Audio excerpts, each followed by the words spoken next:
Hey, I'm Tony Lawrence. Have you ever tried to save a web page as a PDF so that you could send it to someone else? Or maybe you wanted to send it to ChatGPT or Gemini or whatever you use for an LLM, and you couldn't do it? Or it was a mess. It looked good on the screen, but whoa, it was a mess when the other person got it. And you can print it and it looks beautiful, but can't seem to get that PDF. Wonder why that is. Well, I'll tell you. Modern web pages are not like the web pages that I was doing for myself back in the early 1990s.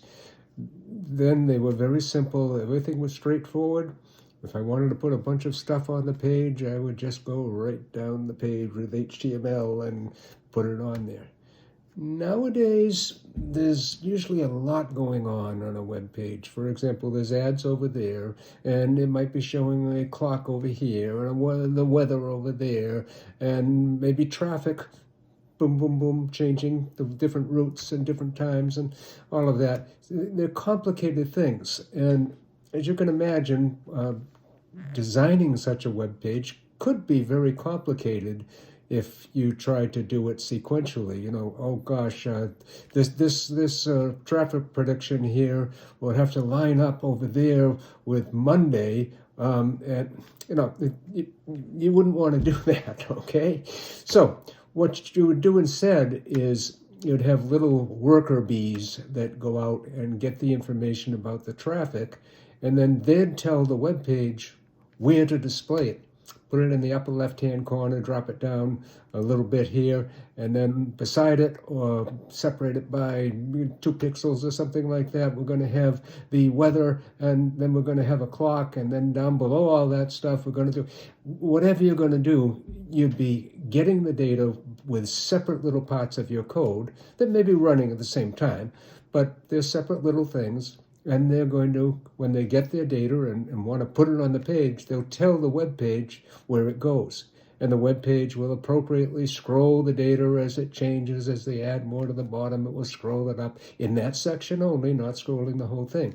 Now, if you have a web page that is data like that, that's fairly static. In other words, it's not changing all the time, but here is today's information about the thing that you're looking for. But there's lots of it. It goes on and on and on. If you scroll the page, then again, the workers go out, they get more data, and so on. So there's a couple of different ways to do it, but it all involves little workers going out, getting information, and then really telling the web browser where to put the stuff on the page. So that's how it works. Now, when you ask it to save as PDF, it has to go in and look at all the instructions and figure them out and make a static thing for you, a PDF file out of all this stuff. It can get confusing for the code. And honestly, I don't know why more browsers that can't do this don't just give up. There's so many pages now that just can't be done as PDFs. They're just going to be a mess. I mean, there are simple pages left out there that can be, so maybe that's why they try it. But they should realize pretty quick, no, this is not a standard web page. This is confusing as hell. I should just give up now and tell them, nope, can't do it this way. Sorry. However, there are ways to do it. Well, there's always one way to do it, and that is to buy a separate program that will plug into your browser and give you what you need. Apparently, there are people that can make better code than the people who make the browsers. I don't know. You could do that. You could buy a PDF extension for your browser, most likely. Maybe not. Now, over on the Apple side, the iThings side, oh, you don't know what iThings are? Yes, you do. Yes, you do. iPads, iPhones, you knew. I know you knew.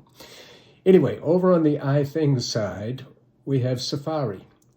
And Safari has an option to save to PDF.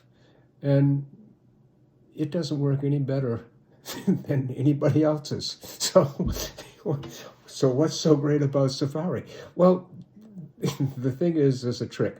There's a way to do it.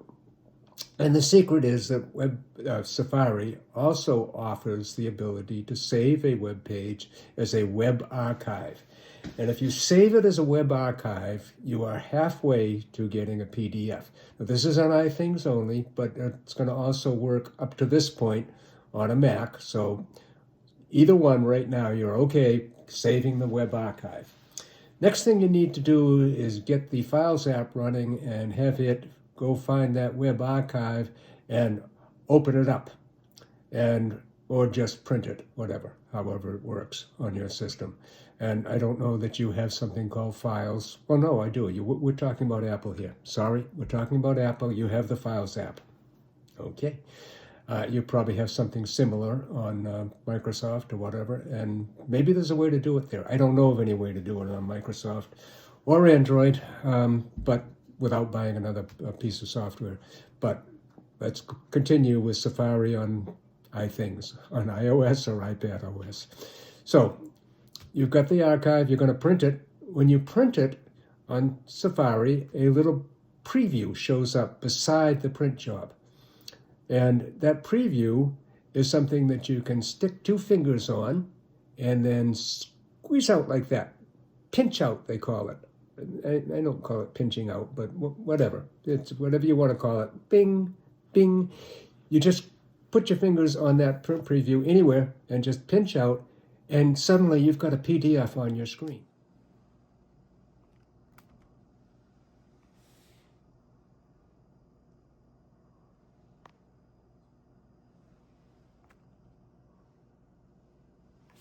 PDF won't be missing a thing. Then save that PDF or just send it off to anybody at that point. Your buddy, your friend, your lawyer, or to ChatGPT, Gemini, Perplexity, wherever you wanted to send it for whatever purpose. It's a perfect PDF of the page that you were looking at. Pages, whatever it is. Now on Mac, it's a little different. The preview is still there. You can still, well, you can't pinch it out because you can't pinch on a Mac. Not yet, but you will be able to someday. But I do have a little thing that's very tiny, hidden down the bottom, and it says Save as PDF. It actually is a little box that says PDF, and if you click on it, it will give you the option to save. There it is. It's down just in the bottom of the screen that you're about to look at. You'll see it underneath the print dialog.